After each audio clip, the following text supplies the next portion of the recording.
The heart is a hollow muscular organ of a conical form placed between the lungs and enclosed in the cavity of the pericardium position. The right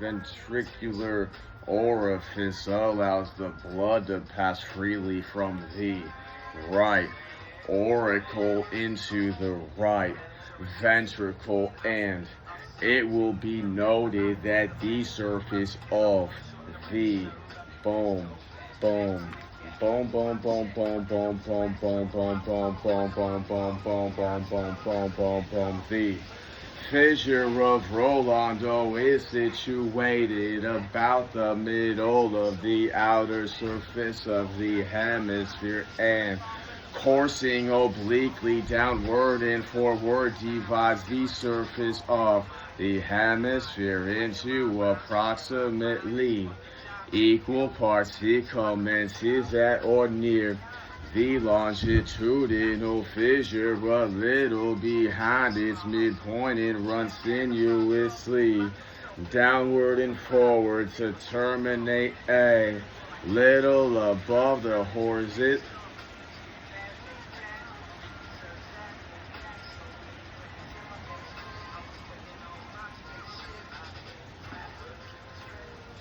Lobes on the external surface. The lobes on the external surface have received their names on the bones of the skull with which they are most nearly in relation, but it must be borne in mind that they do not correspond in shape or limit with the bone after which they are named. The division is moreover to a certain extent artificial, as will be seen from the following description. If a line is drawn in continuation of the external, parietal, occipital fissure downward and outward to the lower border of the hemisphere, it will impinge on the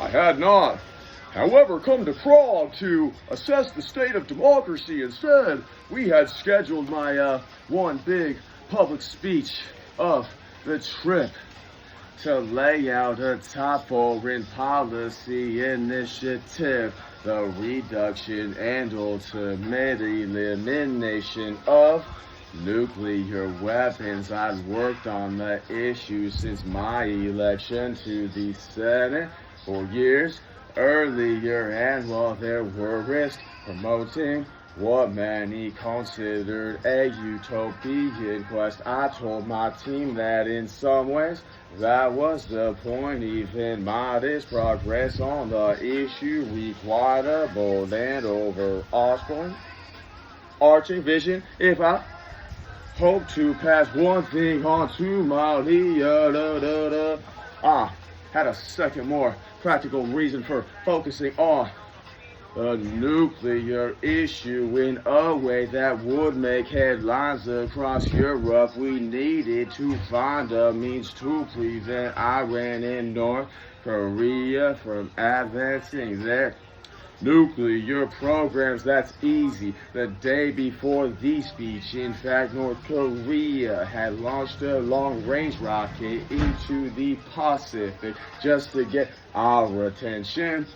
It was time to ramp up international pressure on both countries, including with enforceable economic sanctions, and I knew this would be a whole lot easier to accomplish if I could show that the United States was interested in not just restarting global momentum on disarmament, but also actively reducing its own nuclear stockpile. By the morning of the speech, I was satisfied that we had framed the nuclear issue with enough concrete, achievable proposals to keep me from sounding hopelessly quixotic. The day was clear and the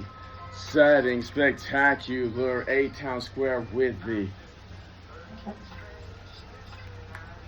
once home to Bohemian kings and Holy Roman emperors, looming in the background as the beast wended its way through the city's narrow and uneven streets. We passed some of the thousands who were gathering to hear the speech. There were people of all ages, but mostly I saw young Czechs dressed in jean sweaters and scarves bundled up against a crisp spring wind, their faces flushed and expectant.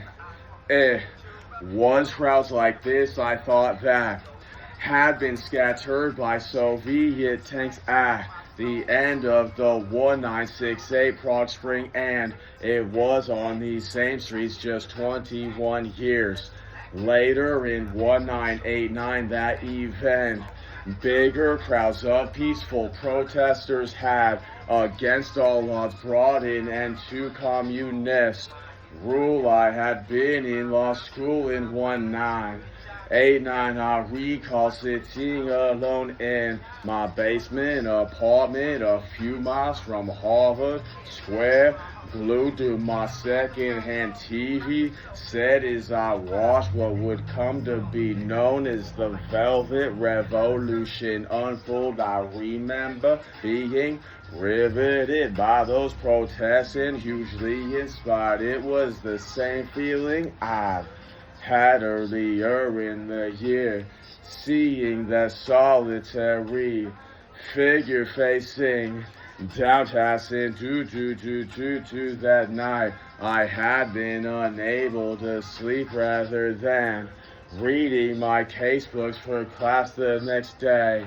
I had written in my journal deep into the night, my brain bursting with urgent, half-formed thoughts, uncertain of what my role might be in this great global struggle, but knowing even then that the practice of law would be no more than a way station for me, that my heart would take me elsewhere. It felt like a long time ago, and yet looking out from the backseat of the presidential limousine, preparing to deliver an address that would be broadcast around the world, I realized there was a direct of wholly improbable line between that moment and this one. I was the product of that young man's dreams, and as we pulled up the makeshift holding area behind a wide stage, a part of me imagined myself not as the politician I had become, but as one of those young people in the crowd, uncompromised by power, unencumbered by the need to accommodate men like Erdogan and Claus, obliged only to make common cause with those chasing after a new and better world. After the speech, I had a chance to visit with Václav Havel, the playwright and former dissident who had been president of the Czech Republic for 2 terms, finishing into 003, a participant in the Prague Spring. He'd been blacklisted after the Soviet occupation, had his work banned, and been repeatedly jailed for his political activities. Havel, as much as anyone, had given moral voice to the grassroots democracy movements that had brought the Soviet era to an end, along with Nelson Mandela and even before the doors of the old synagogue opened on the morning of March 29, 1961, the day of the long-anticipated verdict in the treason trial. Crowd of supporters and press people jostled to get inside. Hundreds were turned away when the judges brought the court to order. The visitors gallery and the press bench were packed moments after Justice Rumpf pounded his gavel. The Crown made an extraordinary application to change the indictment. This was the 59th minute of the 11th hour, and it was 2 years too late. The court rebuffed the prosecution in the gallery, murmured its approval. Silence in the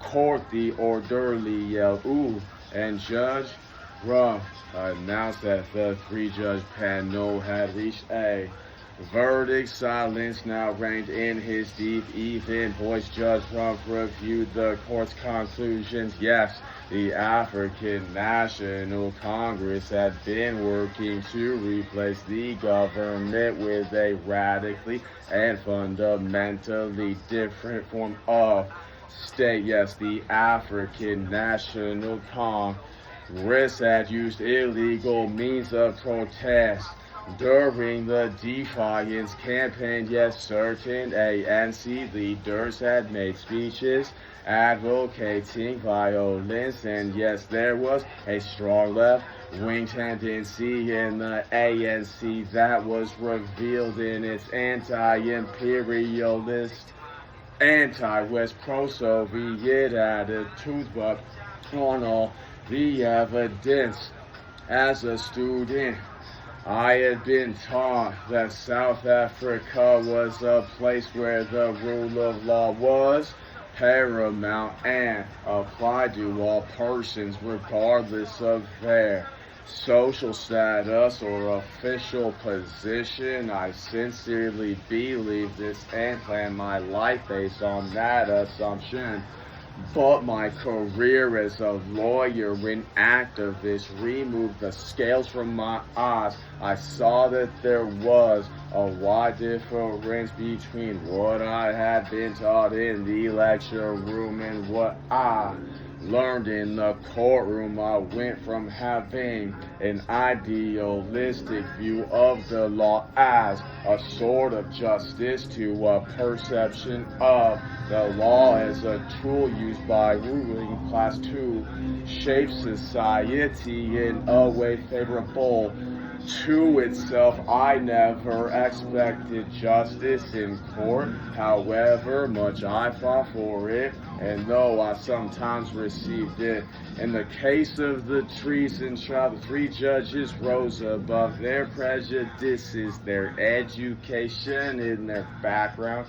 There is a streak of goodness in men that can be buried or hidden, then emerge unexpectedly. Justice Rumpf, with his aloof manner, gave the impression throughout the proceedings that he shared the point of view of the ruling white minority, yet in the end, essential fairness dominated his judgment. Kennedy was less conservative than his colleagues and seemed attracted to by the idea of equality. Once, for example, he and Dumanakwe flew on the same plane from Durban to Johannesburg when the airline busted town. That was certainly the view of the National Executive Committee. What they learned of my speech, I was severely reprimanded for advocating such a radical departure from accepted policy, although some of the executives sympathized with my remarks. No one could support the intemperate way that I had made them. The executive admonished me, noting that the impulsive policy I had called for was not only premature but dangerous. Such speeches could provoke the enemy to crush the organization entirely, while the enemy was strong and we were as yet still weak. I accepted the censure and thereafter faithfully defended the policy of nonviolence in public, but in my heart I knew that nonviolence was not the answer. In those days I was often in hot water with the executive in early 1953 Chief Doo Doo Doo.